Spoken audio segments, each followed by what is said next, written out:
guys, and welcome back to another episode of Pit Lane Glam. We are back this week to talk about Japan. So let's just jump straight in, I guess.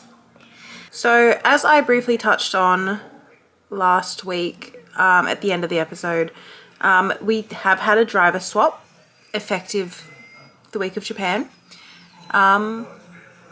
Finally after years of us begging, Yuki Tsunoda is in the Red Bull seat. So congrats to Yuki. And obviously debuting, oh my god, I can't speak already, with Red Bull at his home race in Japan. So big deal, big deal. But FP1, we did have one driver switch up beside that, and that was, I'm so sorry if I butcher this name.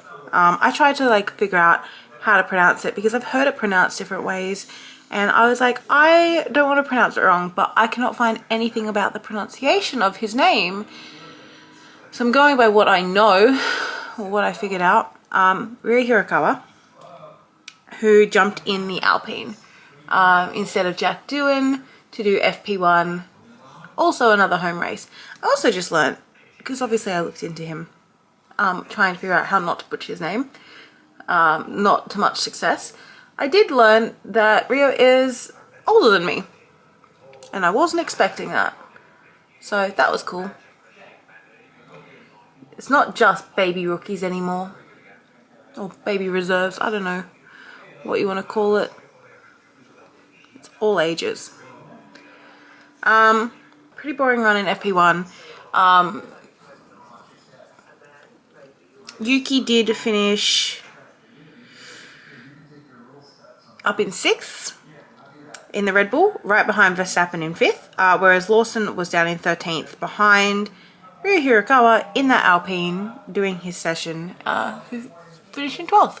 The only really noticeable thing that happened was Kimi Antonelli having a little bit of a snap in, I think, 10-11, resulting in him having a little bit of a gravel trip. And that was about it. The real drama started from FP2, if I remember correctly. I don't think it happened in FP1. FP1, I could be wrong. I just don't remember it happening. It's been a week. But FP2 is when I know that the real drama started. And by drama, I mean, I think we had several red flags. And you might be wondering, how do you have several red flags in an FP session when it's clear skies? What is going on? Ask Lando Norris. Ask Lando Norris, because Lando Norris decided to take up a pretty unusual secondary job this weekend. Lando Norris decided to become a fire marshal. FP1 results did finish top 3 as Charles Leclerc in 3rd, George Russell in 2nd, and Lando Norris in 1st. Before he decided to take on his duties as a fire marshal in FP2. So very early on in the session, Carlos was reporting some issues with the car. Obviously he's still quite getting used to the Williams compared to the Ferrari that he has been used to for the last 4 years. And as he said going into Williams, give him a few races to find his feet, and he's starting to get there a bit, but yeah, he was definitely having issues with that car in that practice session. He noticed it very early on and voiced his concerns very early in the session.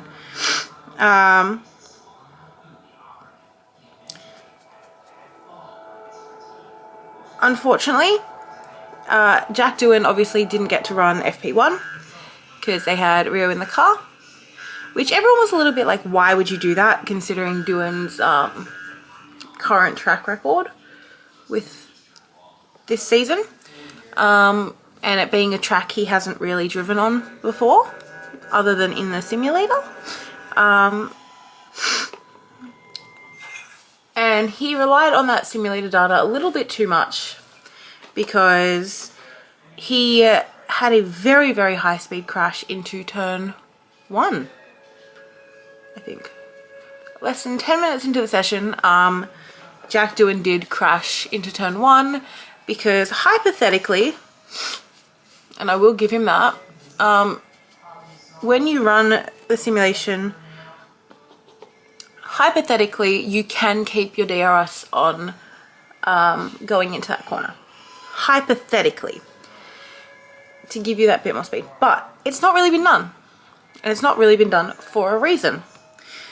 Jack Doohan learnt that reason the hard way. Because he ended up crashing into the wall in FP1 in a very, very harsh crash. You know, I'm not going to sugarcoat that. It was a harsh crash. So, if I remember correctly, the crash was about 300 kilometers an hour, or 185 miles per hour. I'm Australian, we're kilometers, whatever. So very, very high speed crash, very, very high speed crash. Will not ever say it wasn't, but yeah, he did it because he thought that he'd run it in the simulation. It worked in the simulation, so clearly it should work on track. It doesn't always work on track. Especially if it's a track that you haven't driven before. So maybe we should just watch that next time. Anyway, so that red flagged the session for I think about 20 minutes, if I remember correctly, before they were able to resume for the final like half an hour or so. And when I say resume, I mean not for long. So shortly after it got resumed, Fernando Alonso decided to also take a trip to the gravel and beached his car around like turn 8, I think, if I remember correctly. Again, it's been a week.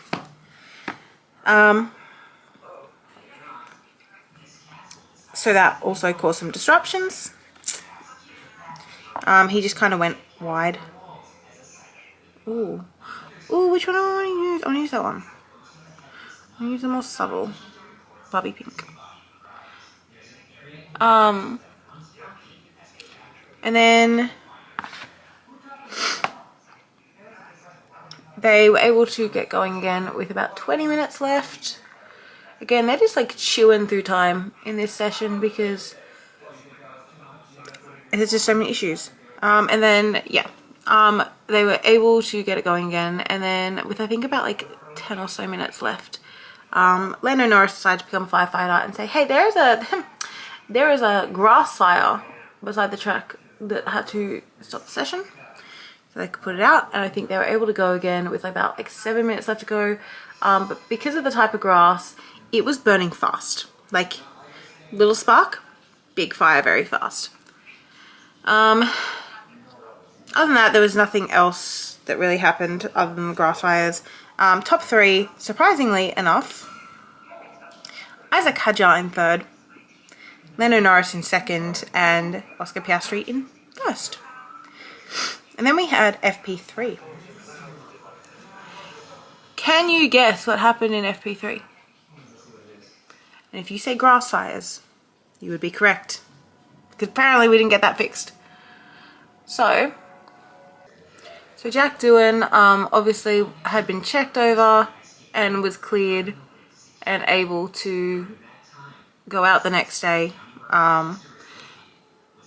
Were the checks done thoroughly enough? I do not think so, because he was seen for the rest of the weekend still very much treating his wounds like he was still freshly hurt. So maybe we need to up those checks a little bit more, because drivers' safety should be coming first. But anyway,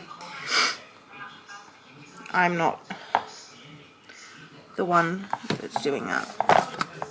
So pretty early on in the session, Isaac Hadjar complained about having issues with the car,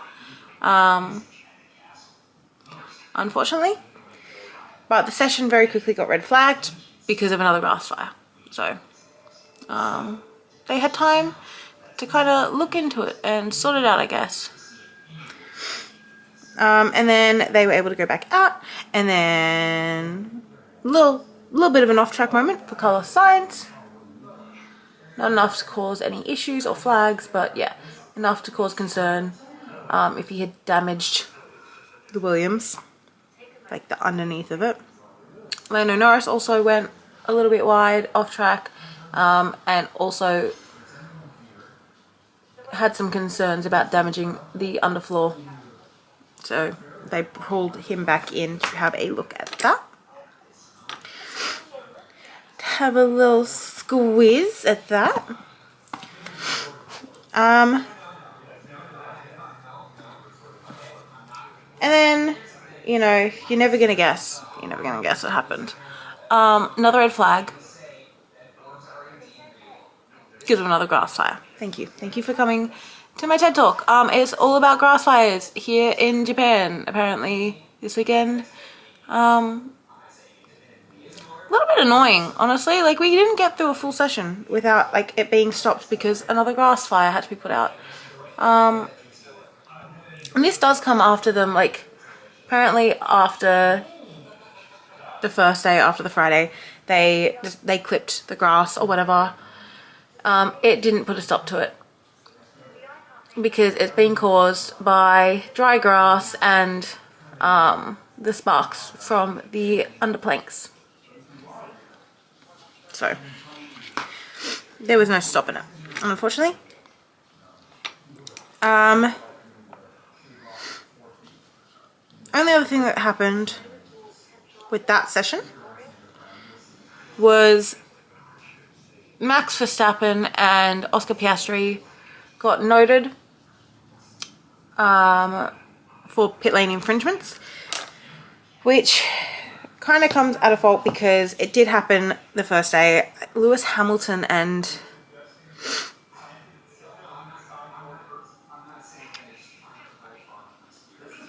I can't think of who else got, it was Hamilton and somebody got warnings from the day before from doing the same thing. Basically, everyone was lining up to get out of the pit lane, and they decided to do a practice start, and apparently they were told they were in the wrong spot to be doing the practice start. Other than that, other than the grass fires, nothing major happened. Top 3 for FP3, George Russell in 3rd, Oscar Piastri in 2nd, and Lando Norris once again showing the pace of that McLaren. Just switching up between the two papaya boys this weekend. Lando Norris in 1st. I'll be back. So qualifying, I can never say qualifying's boring, I guess, but like, not much happened.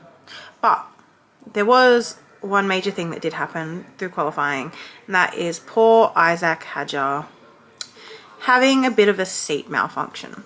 And he noted it in Q1.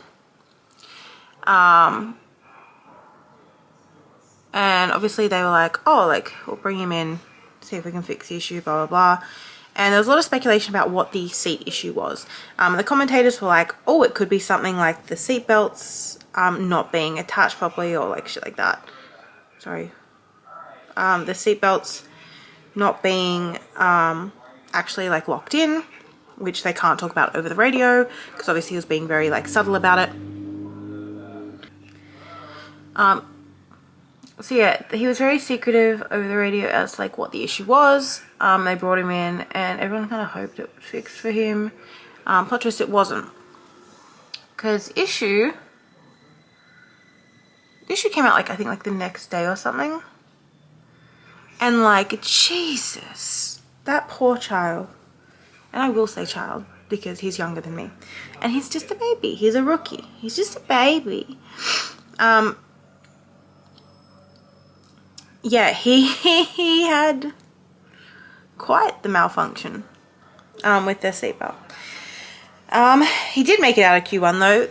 The first 5 out, bottom to top, were Lance Stroll, Jack Doohan, Esteban Ocon, Gabby Bortoleto, and Nico Hülkenberg. Unfortunately, both the Saubers did not make it.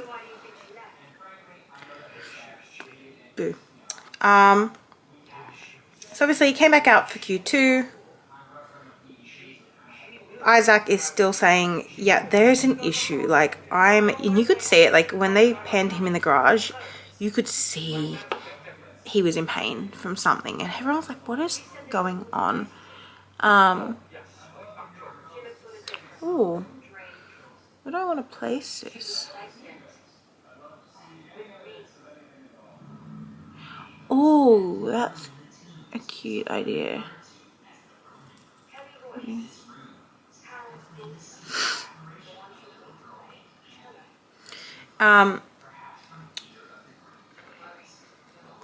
Unfortunately, the next 5 out, again, not much happened.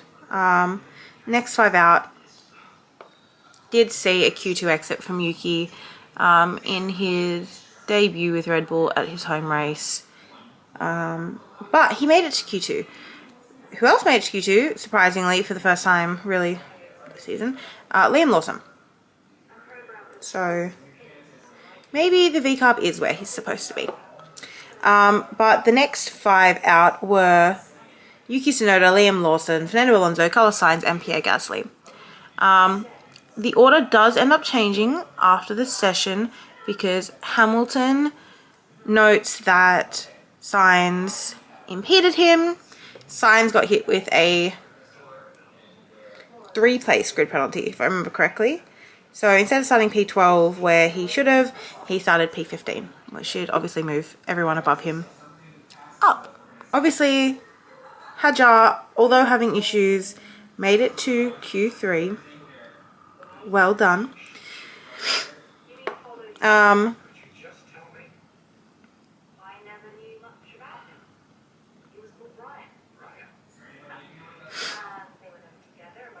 It was a little bit touch and go for a lot of the drivers. George Russell unfortunately missed out on his chance on securing pole when he had a slip up in, I think, turn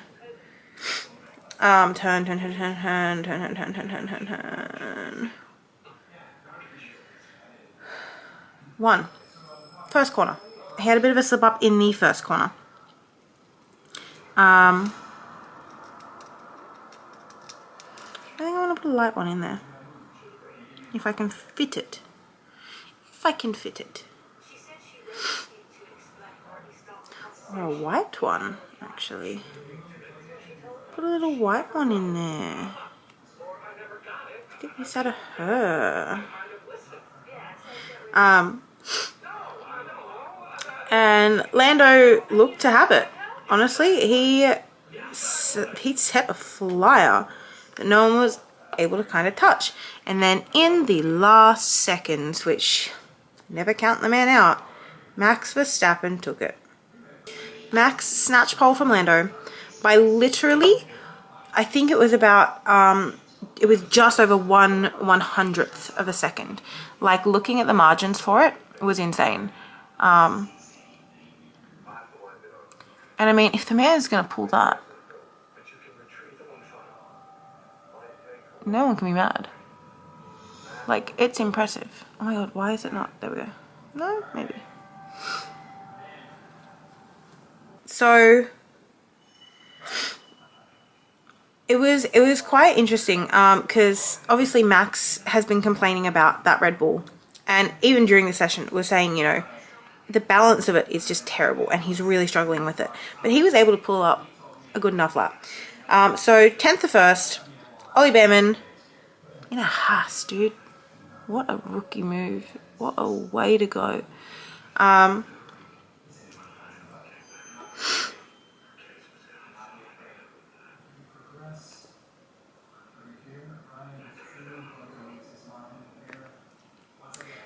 Ollie Behrman, Alex Albon. Again, the Williams is showing some serious pace this year. Ew. Lewis Hamilton down 8th. Isaac Hadjar, with all of his seat issues, which I'll speak about in a second, in 7th.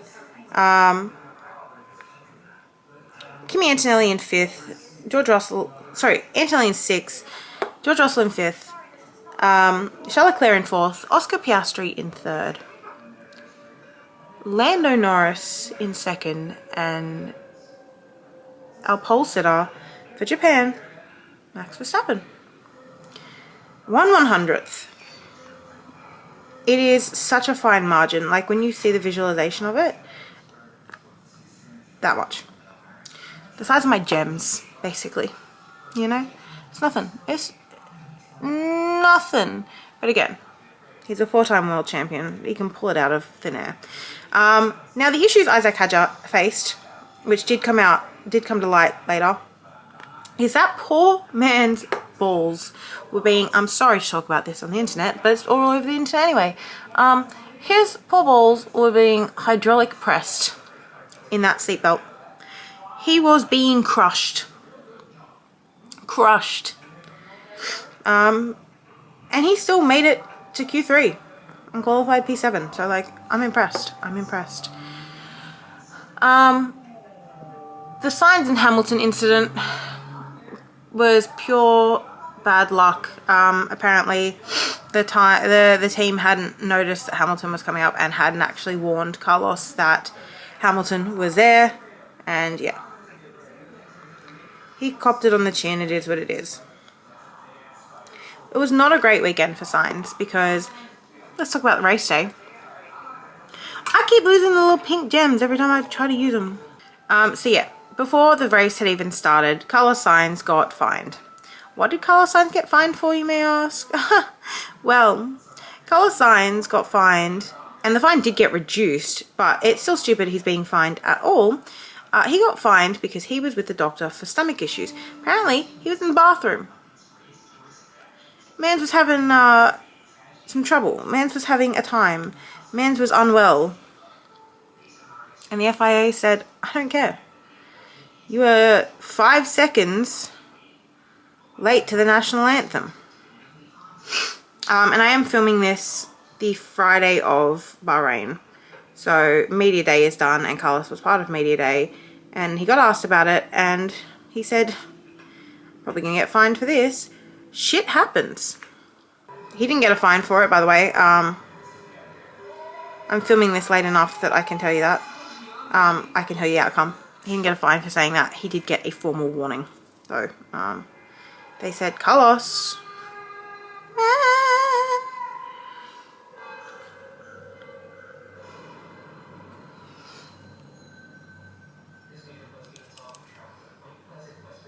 Finally, after so long, I got that one on.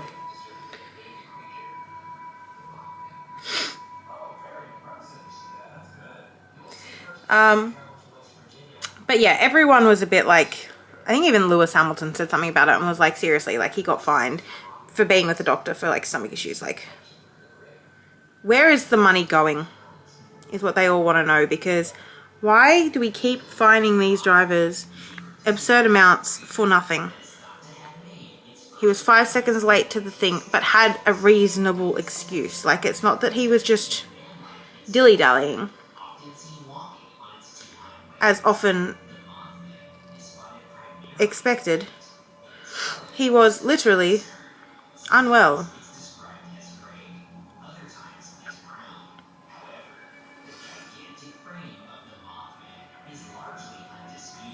I can hear them speaking about Mothman in my lounge room. The race itself, though,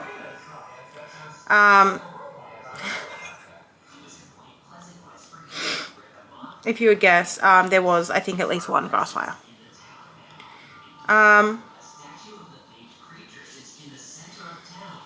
Pretty boring race. I'm not going to waste much time telling you about much happened in the race, because there wasn't much happen in the race. God fucking damn you. There wasn't much happen in the race. The most exciting part was when Lando decided to follow in Oscar's footsteps from Australia and become a lawn mowing service. He went, basically him and Max pitted at the same time, and then they were coming out and Lando thought that he could be ahead, and yeah, basically he just ran himself off. It is what it is. Give me a second, I'm going to stick my lashes on. Other than that, not really much to talk about. Anything else to talk about when it comes to the race. It is a track that doesn't allow much for overtakes, so not a lot to do there. 10 to 1 though, like in the points. Ollie Behrman in 10th, Alex Albon for a third week in a row scoring points for Williams. He has more points now Williams have more points now than in 3 races than they had the entirety of last season. Thank you. Isaac Hadjar in 8th, Lewis Hamilton down in 7th, still struggling with the Ferrari. Kimi Antonelli in 6th, George Russell in 5th. Are you noticing a trend here? It's pretty much the same as qualifying.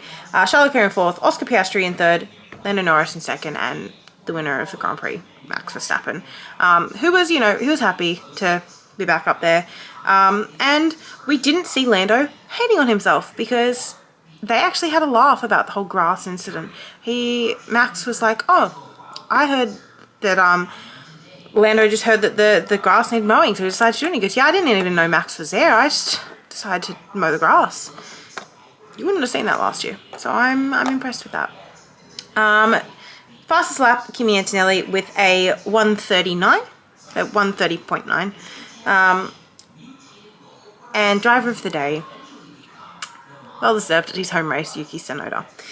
He did unfortunately have a bit of a rough race, and he did finish in 12th. He did still do better than Liam Lawson in 17th. I feel like that's my stats for this year, is how's Yuki doing compared to Liam, because I'm just happy that Yuki finally got that Red Bull seat. Other than that, I have nothing else to say. McLaren is still in the lead for constructors. Lando Norris is still in the lead for drivers by 1 point. And I'm going to leave you all now because I have about 15 minutes until FP2 starts in Bahrain. So, show the makeup, of course. So we did a pink look today, in true fashion of Japan, for the Sakura cherry blossoms. I decided to do pinks. So we also have my little, I don't know if you can see it, a little pink flower that looks like a cherry blossom, with some gems under that eye and just different pinks around and pink eyeshadow. So yeah, I will see you all next week to talk about Bahrain. It's not focusing. There we go. See you all next week to talk about Bahrain. Bye.